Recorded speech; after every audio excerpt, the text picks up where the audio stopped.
traveling is by an automobile. But was there always cars? Did people always use jeeps, trucks, and cars to get from place to place? Well, that's what we're about to find out. Let's go on a journey back into the past. Before we do, let's just look at what we've got here.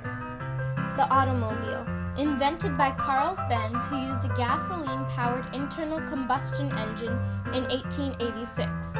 He made this new type of vehicle to allow people and goods to travel quicker and easier between cities for cheap.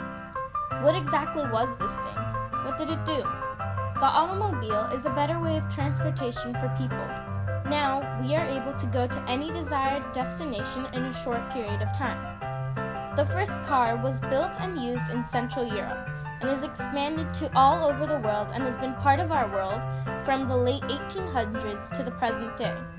As the years went by, we were able to enhance the car by adding things like safety features such as the airbag and anti-lock brakes, put in a stereo system and air conditioning. Now let's go back in time to 1804, to the time of the steam locomotives.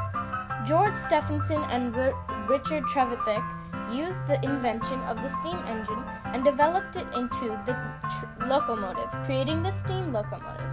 The train was a row of cars that were used to carry goods, passengers, and livestock. It was created in the UK and was later used in Great Britain, all around America. Before the automobile, this used to be the best type of transportation. It was much more convenient than anything else at the time because people were able to travel around to lots of places faster. As the steam train grew, things were added to make it a lot better. For example, the triangle-like structure placed on the front of the train was called a cowcatcher. It was used to remove any debris covering the track. Also, gears were added for industrial mining, quarry, and logging railways. Now here is a labeled diagram of the steam train. Up on the front top is the smoke box, and right under that is the pony truck, piston rod, and outside cylinders.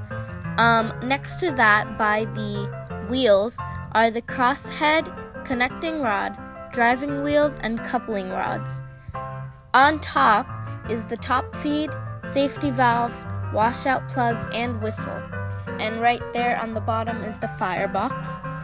On the other car is 6 tons of coal, 3,500 gallons of water, and on the bottom they're the axle boxes and the water scoops, and right at the end is the train pipe.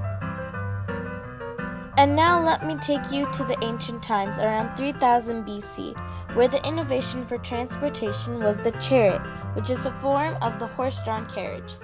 Chariots were used in the Roman times.